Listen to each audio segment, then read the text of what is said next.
ఓం శుభంకర్యే నమః. వక్రతుండ మహాకాయ సూర్యకోటి సమప్రభ నిర్విఘ్నం కురు మే దేవ సర్వకార్యేషు సర్వదా. ఆదిత్యాయ చ సోమాయ మంగళాయ బుధాయ చ గురుశుక్రః శనిభ్యశ్చ రాహవే కేతవే నమః. నిఖిల శ్రేయోదాయిని సర్వకార్య సిద్ధిప్రద పరబ్రహ్మస్వరూపిణి శుభంకరీ నమోస్తుతే. అస్మత్ శ్రీ గురుచరణారవిందాభ్యాం నమః. శ్రీ శ్రీ శ్రీ గణపతి సచ్చిదానంద సద్గురుభ్యో నమో నమః. మీనరాశి వారికి డిసెంబర్ నెలలో గల గోచార ఫలితాలను తెలియచేస్తున్నాము, శ్రద్ధగా ఆలకించండి. మీనరాశి జాతకులకి ఈ మాసములో ఆర్థికపరమైనటువంటి ఇబ్బందుల నుంచి బయటపడతారు. స్నేహితుల నుంచి అపారమైనటువంటి సహాయ సహకారాలు అందుతాయి. ఉద్యోగం చేసుకునేటువంటి వారికి ఉద్యోగములో కూడా మీ స్నేహితులు ఉంటారు, తోటివారు ఉంటారు. వారి యొక్క చిన్న సూచన మేరకి అద్భుతమైనటువంటి విజయాన్ని పొందటమే కాకుండా గుర్తింపు కూడా లభిస్తుంది. కొన్ని సందర్భాలలో మనము ఎదుట వారిని పొగడటం కాదు, ఎదుట వారి యొక్క పొగడతలకి కూడా మనం అర్హులమై ఉండాలి.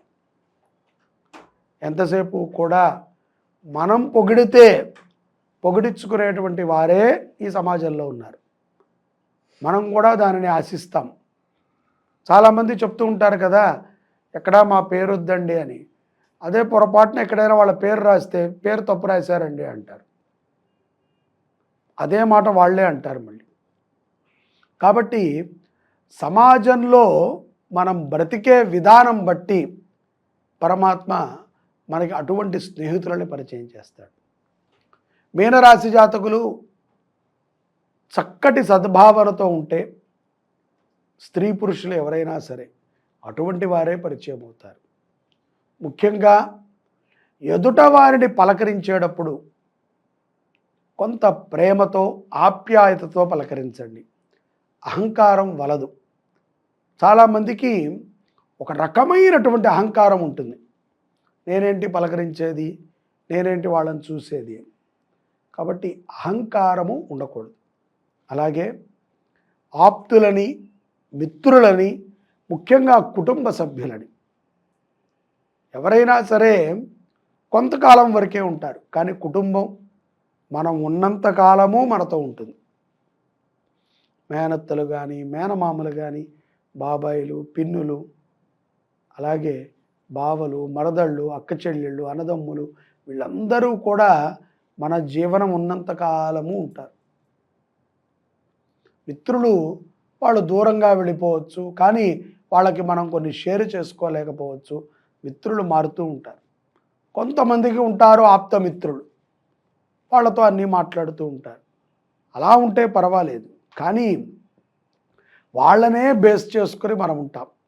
అది ఈ మాసములో మీకు ఉపయుక్తమైంది.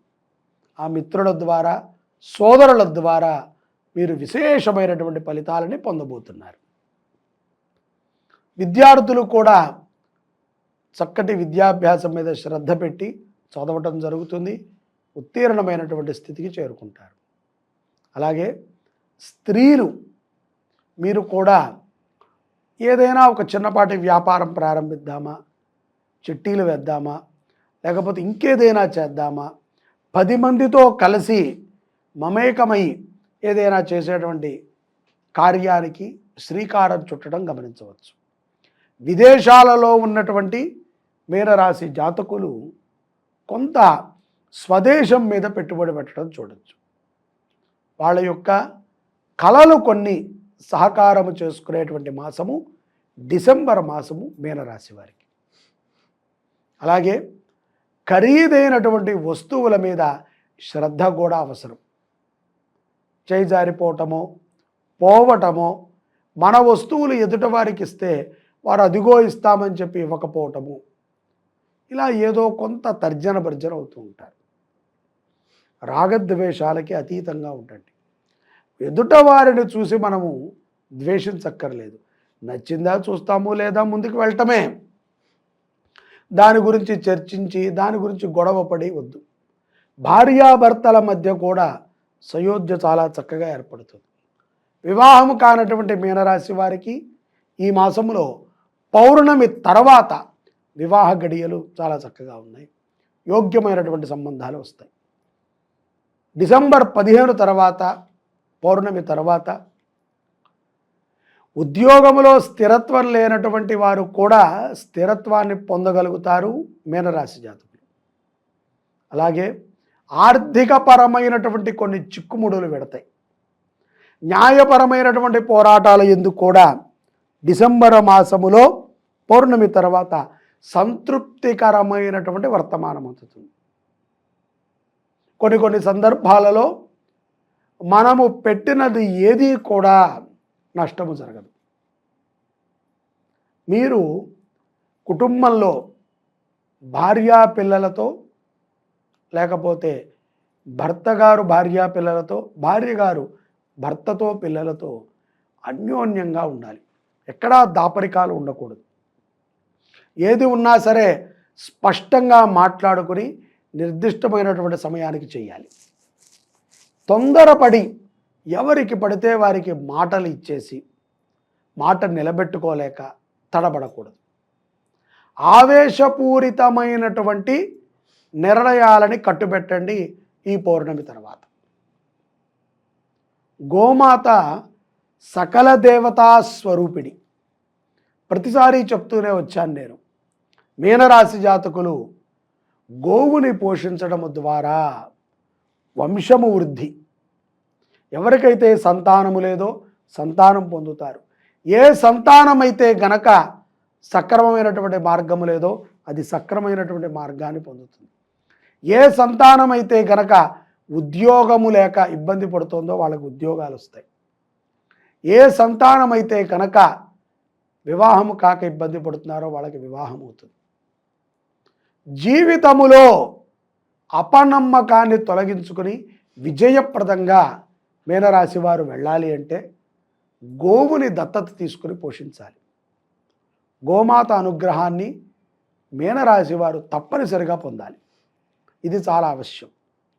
అనారోగ్య సమస్యల నుంచి బయటపడతారు. శరీరము చాలా దృఢముగా తయారవుతుంది. ముఖ్యంగా ఏదైతే గనక అటూ ఇటూ ఉండేటువంటి ఆలోచనలు ఉంటాయో నిలకడైనటువంటి ఆలోచనలు కలుగుతాయి. ధైర్యంగా ఉంటారు మీనరాశి జాతకులు గోవుని పోషించడం ద్వారా. ఒక్క గోమాత మీ కుటుంబాన్ని మారుస్తుంది. శ్రీ శుభంకరి సేవా సమితి వృద్ధ గోశాలని మెదక్ దగ్గర నరసాపూర్ అనేటువంటి ఒక ఊరిలో కొంతకాలంగా నడుపుతోంది. అక్కడ అన్నీ కూడా మొసలి ఆవులే ఉంటాయి. ఈ ఆవులని ఎవరైనా దత్తత తీసుకుని ఒక ఆవుని ఈ ఆవులలో వాటిని పోషించవచ్చు. ఆసక్తి ఉన్నటువంటి వారు సంప్రదించండి.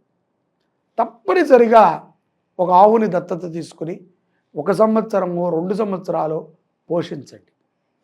తద్వారా మీ కుటుంబము ఎంత ఆహ్లాదముగా ఉందో మీరే చెప్తారు. ఇది సులభమైనటువంటి పని అయితే కాదు, ఒక బాధ్యత. ధర్మం పట్ల, దేశం పట్ల మన బాధ్యతని చాటుకోవాల్సిన సమయం ఇది. గోవులు అంతరించుకుపోతున్నాయి. చాలామంది వ్యాపారంగా గోశాలను నడుపుతూ ఉంటారు. కానీ మా శుభంకరి సేవా సమితి అటువంటి వ్యాపారములతో ఈ శాలని నడపట్లేదు. వృద్ధ గోవులని మాత్రమే ఇక్కడ పెట్టుకుని వాటిని పోషిస్తున్నాం. వాటి ఏ ఉత్పత్తిని మేము అమ్ముకోవట్లేదు, అమ్మనివ్వట్లేదు కూడా. కాబట్టి సహకరించండి. మీనరాశి జాతకులు అదృష్టవంతుల కండి. జై శుభంకరి. సర్వే జనాః సుఖినో భవంతు. శ్రీ శుభంకర్యై నమః.